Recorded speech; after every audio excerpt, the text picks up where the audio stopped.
அரசு துவக்க காலத்தில் திராவிட முன்னேற்ற கழக அரசு ஆட்சி பொறுப்பேற்ற உடனே அறிவார்ந்த ஆக்கப்பூர்வமாக மக்களுக்கு பயனுள்ள பல திட்டங்களை கொண்டு வந்தது. அந்த வகையில் கூட்டமைப்பினுடைய தலைவர் என்கிற முறையில் எனக்கு பொறுப்பும் கடமையும் இருந்ததனால பல திட்டங்களை நான் வரவேற்று அரசுக்கு நன்றி பாராட்டியிருக்கிறேன். ஆனால் காலப்போக்கில் துவக்க காலத்திலே முதல்வர் அவர்கள் பொறுப்பேற்ற போது அவர் சொன்ன வார்த்தை, திராவிட முன்னேற்ற கழகத்தை நம்பி வாக்கு அளித்தவர்களுக்கும் வாக்கு அளிக்காதவர்களுக்கும் சேர்த்து செயல் திட்டங்களை கொண்டு வருவதாகவும் மகிழ்ச்சி கொள்ளக்கூடிய வகையில் கொண்டு வருவதாகவும் தெரிவித்தார்.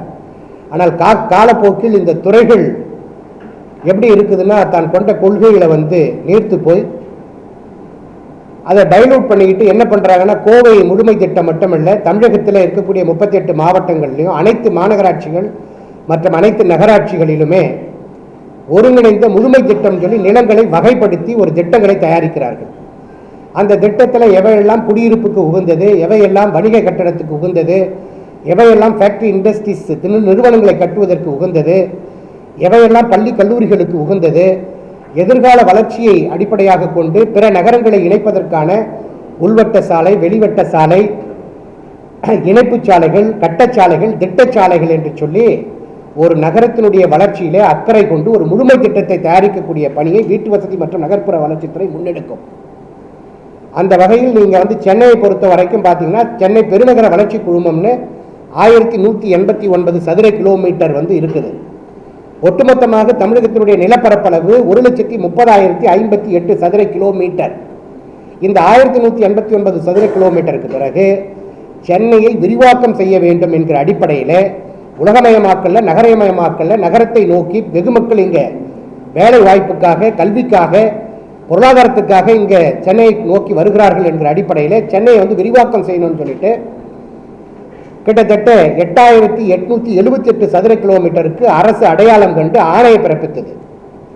ஆனால் அது நிர்வாக காரணங்களுக்காக அது குறைக்கப்பட்டு 5,904 சதுர கிலோமீட்டர், அதாவது சென்னை, திருவள்ளூர் மாவட்டத்தில் ஆர்கே பேட்டை அண்டு பள்ளிப்பட்டு 2 தாலுக்காக்கள் நீங்களாக மீதி உள்ள திருவள்ளூர் மாவட்டம், செங்கல்பட்டு மாவட்டத்தில் பார்த்தீங்கன்னு சொன்னால் செய்யூர் அண்டு மதுராந்தகம் 2 தாலுக்காக்களை நீங்களாக மீதி உள்ள செங்கல்பட்டு மாவட்டம், காஞ்சிபுரம் மாவட்டத்தில் உத்திரமேரூர் தாலுக்கா நீங்களாக மீதி உள்ள காஞ்சிபுரம் மாவட்டம், ராணிப்பேட்டை மாவட்டத்திற்கு உட்பட்ட பகுதிகளை அரக்கோணம் தாலுக்காவையும் ஒருங்கிணைத்து 5,904 சதுர கிலோமீட்டர் பரப்பளவுக்கு சென்னையினுடைய பெருநகர வளர்ச்சி குழுமத்தை விரிவாக்கம் செய்தார்கள். அந்த பணி நடந்து கொண்டிருக்கக்கூடிய சூழ்நிலையில் பிற நகரங்களை 2 டயர் சிட்டின்னு சொல்லுவோம், 2ஆம் நகரங்களை, அதாவது கோயம்புத்தூர், திருப்பூர், சேலம், திருச்சி, ஒசூர் மற்றும் மதுரை, இந்த பகுதிகளை அடையாளம் கண்டு இதனை முழுமை திட்டத்துக்கு உட்படுத்தி சிறப்பாக செய்யணும் அப்படிங்கிற நோக்கம் அரசு, நல்ல நோக்கம், வரவேற்க வேண்டியது. எங்களுடைய கூட்டமைப்பும் அதை வரவேற்றது.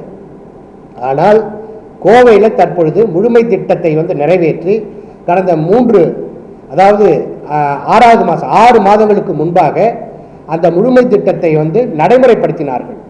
முழுமை திட்டத்தை நடைமுறைப்படுத்துவதற்கு முன்பாக அது என்ன நடைமுறைனா, அங்கே இருக்கக்கூடிய 1,511 சதுர கிலோமீட்டருக்கு, ஒரு சதுர கிலோமீட்டர் 247 ஏக்கர், 1,511 சதுர கிலோமீட்டருக்கு கோவையினுடைய புறநகரத்தை விரிவாக்கம் செய்யக்கூடிய வகையில் முழுமை திட்டம் கொண்டு வரப்பட்டது. அந்த முழுமை திட்டங்களில் என்ன ஒரு நகைச்சுவை வேடிக்கைன்னு பாருங்க. சர்வே நம்பர் 40ன்னு வச்சுக்கணும்னா 40ல் 1 குடியிருப்பு பகுதியா, 40ல் 2 விவசாய பூமியா, சிட்டிக்குள்ள 40ல் 1 குடியிருப்பு பகுதி, 40ல் 2 விவசாயம், 40ல் 3 ஃபேக்டரி, 40ல் 4 இன்ஸ்டிடியூஷனல் ஜோனு. இப்படி முரண்பாடாக தன் இஷ்டத்துக்கு தான் தோன்றித்தனமாக நகர் மற்றும் ஊரமைப்பு துறையினுடைய இயக்குநரகத்தினுடைய உதவி இயக்குநர்கள் அங்கே இருக்கக்கூடிய பொதுமக்களினுடைய கருத்துக்களை கேட்காமல், ஏன்னா ஒரு வரைவு மாஸ்டர் பிளானுக்கு, முழுமை திட்டத்துக்கு ஒரு வரைவு தயாரித்தால், டிராஃப்டிங் பண்ணால் மாவட்ட ஆட்சியர் அலுவலகத்தின் மூலமாக பொதுமக்களிடத்திலே கருத்து கேட்புக்கு உட்படுத்த வேண்டும். அது என்னன்னா OS, அதாவது ஒப்பீனியன் அண்ட் சஜஷன். இந்த ஒப்பீனியன் அண்ட் சஜஷனுக்காக உட்படுத்தி அவர்களுடைய கருத்துக்களை எழுத்துப்பூர்வமாக எழுதி பெற்று அந்த அடிப்படையில் தான் அந்த நிலங்களை வகைப்படுத்தணும். ஏன்னா இந்த முழுமை திட்டம் 2041ஆம் ஆண்டிற்கானது. இன்னைக்கு 2025 இருக்கிறோம். 2041 என்னுடைய நிலம் எப்படி அபிவிருத்தி அடைந்திருக்க வேண்டும், டெவலப் ஆகியிருக்கணும், எங்களுடைய நகரம் பிற நகரங்களோடு எப்படி இணைக்கப்பட்டிருக்க வேண்டும், இந்த நிலங்களினுடைய வளர்ச்சி, நகரத்தினுடைய வளர்ச்சி, மக்களுடைய குடியேறுதல், இதை பொறுத்து அந்த நகரத்தை கட்டமைக்க வேண்டும். அங்கே மாவட்ட ஆட்சியர் அலுவலகத்தில் இந்த ஒப்பீனியன் அண்ட் சஜஷனுக்காக உட்படுத்தும் பொழுது அங்கே இருக்கக்கூடிய விவசாய சங்கங்கள் வாய் தகராறு ஏற்பட்டு கடைசியில் பெஞ்சையும் சேரையும் இழுத்து போடுற அளவுக்கு, அங்கே கை சண்டை முட்டுகின்ற அளவுக்கு அங்கே பிரச்சனைகள் மாறியது. அது கைவிடப்பட்டுடுச்சு. பப்ளிக்கோட ஒப்பீனியன் அண்ட் சஜஷன் கேட்கல, தேதி குறிப்பிடாமல் மீண்டும் ஒரு தினத்தில் நடத்துகிறோன்னு சொல்லிட்டு முடிச்சுட்டாங்க. ஆனால் பொதுமக்களுடைய கருத்துக்களை கேட்காமலேயே அவர்கள் அந்த மாஸ்டர் பிளானுக்கான வரைவை, முழுமை திட்டத்துக்கான வரைவை வெளியிட்டிருக்கிறார்கள். இதில் பல முரண்பாடுகள் இருக்கிறது. சரி சார், இப்போ 40ல் 1 பிஆர் ஜோனாகவும், அதாவது குடியிருப்பு பகுதியாகவும், 40ல் 2 விவசாய நிலமாகவும் இருந்தால் உங்களுக்கு என்ன பிரச்சனைன்னு கேட்டிங்கன்னா, 40ல் 1 1 ஏக்கர் இருக்கும், 40ல் 2 1 ஏக்கர் இருக்கும். 2 ஏக்கரையும் நாங்கள் நினச்சி மனைப்பிரிவை ஏற்படுத்தணும்னா நாங்கள் அதை சம்மந்தப்பட்ட டிடிசிபியில் அப்ளை பண்ணி ரீகிளாசிஃபிகேஷன் சொல்லுவோம். அந்த நிலத்தை விவசாய நிலத்திலிருந்து குடியிருப்பு பகுதியாக மாற்றம் செய்வதற்கு நாங்கள் அங்கே இருக்கக்கூடிய விவசாயத்துறையை, வருவாய்த்துறையை அணுகணும், மாவட்ட ஆட்சியர் அலுவலகத்தை அணுகணும், அங்கேருந்து டிடிசிபி ஹெட் ஆஃபீஸ் அணுகணும், ஹெட் ஆஃபீஸ்லேருந்து செக்ரட்டரியேட்டுக்கு போகணும், செக்ரட்டரியேட்லேருந்து மினிஸ்ட்ரேட்டுக்கு போகணும். அதன் பிறகு அரசாணை போடப்பட்டு அந்த நிலம் வகைப்பாடு மாற்றம் செய்யப்படும். ஸோ இதுக்கு குறைந்தபட்சம் 6 மாத காலத்திலேருந்து 2 ஆண்டுகள் ஆகும் ஒரு நிலத்தை மாற்றம் செய்வதற்கு. ஸோ இப்படி முரண்பாடுகள் இருக்கிறது. அதனால் இதுக்கு மறுசீரமைப்பு குழு அமைத்து அந்த மக்களுடைய கருத்துக்களை கேட்டு அந்த அடிப்படையில் அந்த நிலங்களை வகைப்பாடு மாற்றம் செய்து கொடுங்கள் என்று சொல்லி முதல்வருக்கு நாங்கள் கடிதம் எழுதி கிட்டத்தட்ட 6 மாதங்கள் இருக்கிறது. அது குறித்து அவர்கள் துறைக்கும் பரிந்துரைத்து அந்த கடிதத்தை ஃபார்வர்ட் பண்ணியிருக்கிறாங்க.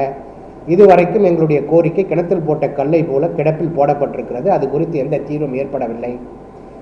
செய்திகளை உடனுக்குடன் தெரிந்து கொள்ள கீழ்கண்ட கேபிள் மற்றும் டிடிஹெச் நெட்வொர்க்குகளில் எம்நாடு செய்தி தொலைக்காட்சியை காணுங்கள். பாதகம் செய்பவரை கண்டால் நாம் பயம் கொள்ளலாகாது பாப்பா. மோதி மிதித்து விடு பாப்பா, அவர் முகத்தில் உமிழ்ந்து விடு பாப்பா. அண்மை செய்திகளை உடனுக்குடன் தெரிந்து கொள்ள இணைந்திருங்கள் எம்நாடு தொலைக்காட்சியுடன்.